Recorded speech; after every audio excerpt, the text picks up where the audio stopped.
Like you said, I'm Bill Kroeger, Key Account Manager from Slade Gorton, coming here from freezing cold Boston, Massachusetts. I started working with Driscoll almost 10 years ago. I certainly didn't need these cheater glasses around my neck when I started working with you folks. I've seen a lot of you at the food shows, missed those, look forward to having those again as we come out of this COVID era. So I'm sure a lot of you know the Icy Bay brand at this point. Icy Bay product, that's the brand Slade Gorton packs up that you folks distribute. We like to say Icy Bay on the label means quality on the table. We pack up all our seafood items in this brand, the Icy Bay brand.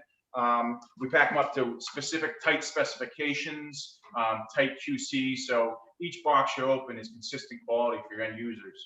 Like I said, this is, I'd like to introduce you to one of the hottest talents out there on the chef circuit, Chef Emmet.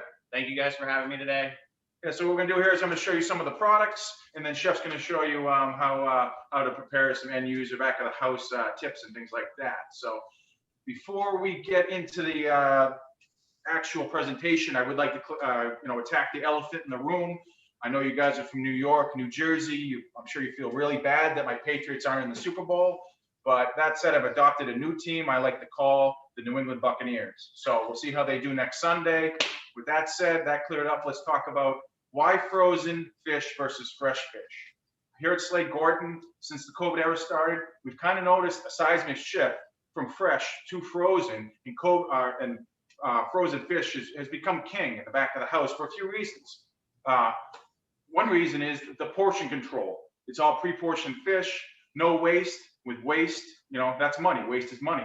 The other thing is labor. A lot of restaurants are having a problem with labor in the back of the house. In labor, cutting fresh fish, portioning it, and things like that, there's a labor savings there. Another thing in the COVID era is the unpredictable number of covers in the back of the house. They don't know if 50 people are coming in tonight or 100. The nice thing about frozen fish, you can kind of slack out and take out what you need as you get reservations and things like that. You're not sitting on a whole pile of fresh fish hoping people show up. So another key thing is the high quality of this frozen fish. Excuse me, this isn't your grandfather's frozen fish. The procedures we use at the vessel level and at the farm level, the fish comes right out of the water. Within hours, it's filleted, processed, and frozen, which produces really high quality, consistent fish.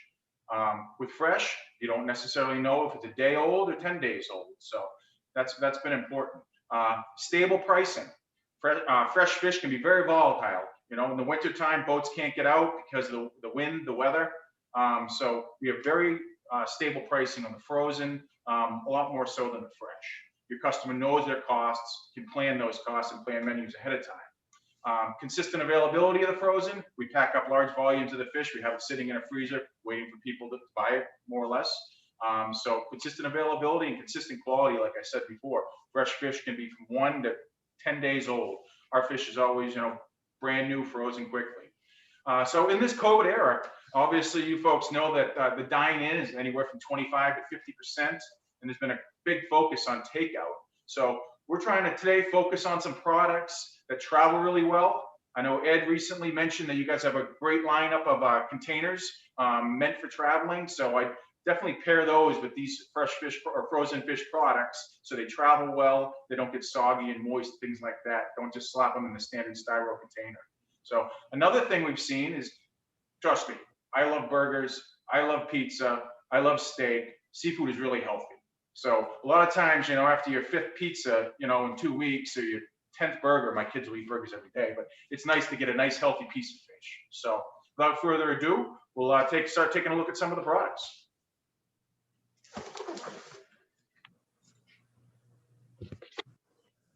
Okay, so we have Lent coming up. Starts February 17th, goes through April 3rd. So with Lent, that means whitefish. Whitefish is king. So we've got a couple products we're going to show you today. First one is a cod loin and haddock. We're going to talk about the haddock later, but the reason I'm showing you the haddock now is this is a full fillet of fish. This is a full haddock fillet. What I sell you folks, what you sell on the street is what they call a cod loin. Everyone, a lot of people ask me, what is a loin? A loin is that front section of fish. You take the knife, cut it there, basically comes from that front section, and then the tail is used for something else. So you guys sell cod loins, which is great. The nice thing about the cod loins is they're very consistent. 10-pound boxes, everything is very similar, very consistent, very uniform. That means equal cook times in the kitchen. That means everybody gets the same size portion of fish. Nobody's griping that they got the tail piece that's thin and somebody else got a thicker piece. So very consistent and uniform. Another great thing we can talk about, a lot of our products is sustainability. So with cod, it's a wild caught species. Wild caught, that means we use a third-party auditor called Marine Stewardship Council, also known as MSC, that goes in and says basically we're harvesting this cod the sustainable, responsible way. We're not hurting the environment in the process. We're not overfishing the fishery. And back to the Icy Bay box, on that box, on the cod, it says Marine Stewardship Council right on the box. So if you're on the street looking at boxes, you have customers, you can point to that Marine Stewardship label on the box and say this is sustainably harvested, which is great. Nice thing on the cod right now, very stable pricing. Pricing's actually come down a little bit lately, so it's a great bargain for a whitefish. Another product I'm going to show you in conjunction with the cod, for a reason I'll show you, Chef Emmet will tell you, is Icy Bay mussels. These are a great product, a 1 pound vacuum pack mussel. The reason I'm showing you with the cod is mussels are very common with an appetizer. Obviously, you know, you get your steamed mussels and garlic and butter, but in today's COVID, a lot of restaurants are trying to cross-utilize products. They're reducing menu sizes and trying to use certain products multiple places on the menu. So we're going to show you how Emmet paired those today. Are rope grown. That means that they're up above the sediment on the bottom, no grit in them. So very clean. The great thing about frozen mussels is no shellfish tags. Shellfish tags mean it's a live mussel, fresh mussel. Shellfish tags, you have to have those for the fresh product, but you don't with the frozen. And with the fresh, you have a lot of depth. So you don't have any of that with the frozen. And this is a farm-raised product. And for farm-raised products, we use BAP certification, another third-party auditor. That's best aquaculture practices. So MSC for the wild-caught species, and for the farm-raised, it's BAP, best aquaculture practices. Very stable pricing on the mussels. No further ado, I'll pass this on to Chef Emmet, and he can show you some back of the house. All right. Thank you, Bill. So just like Bill said, the first dish today, we're going to use both the mussels and the cod here. So I've done just a pretty simple preparation on both. The cod is a baked cod. So it's just been lightly brushed with Dijon mustard and then topped with a little bit of lemon and herb breadcrumbs. The mussels were just lightly steamed with a little garlic butter, lemon juice, and white wine. So the reason that this is a good dish for takeout specifically is the panko breadcrumbs. They stay crunchy for a very long period of time, raw or cooked. But when they get nice and caramelized like this, they tend to hold for a long time. And the layer of breadcrumbs almost acts as sort of an insulation for the fish, so it can kind of retain that heat for a longer period of time. Bill, what do we have next here? Great, thank you, Chef. Next, we're going to show you some Atlantic salmon portions that we do, all vacuum packed, pre-portioned Atlantic salmon portions. The cool thing about salmon since COVID is we have not seen salmon sales volume dip at all. If anything, it's gone up a little bit. Reason we think that is, it travels great, it stays moist in the containers, it's healthy, and people know the fish. So during takeout, people are really gravitating to salmon. We're doing 4 ounce and 8 ounce portions with you folks. This is BAP certified. They're farm-raised salmon, Atlantic salmon, so that would carry the farm-raised BAP certification. There's no waste, very minimal labor with the product. And frozen salmon has been very stable price-wise. Fresh has been very volatile. So nice stable pricing on the product. What do you have today, Emmet? All right. So next dish here, hope you guys can see. All right. So beautiful piece of salmon here. So I've done a Cajun or blackened salmon, and then with some nice big thick cut sweet potatoes. The reason they're a little bit larger dice is so they can also retain that heat for a little bit longer, and then just a nice fresh mango salsa on top. So same thing actually with the last dish.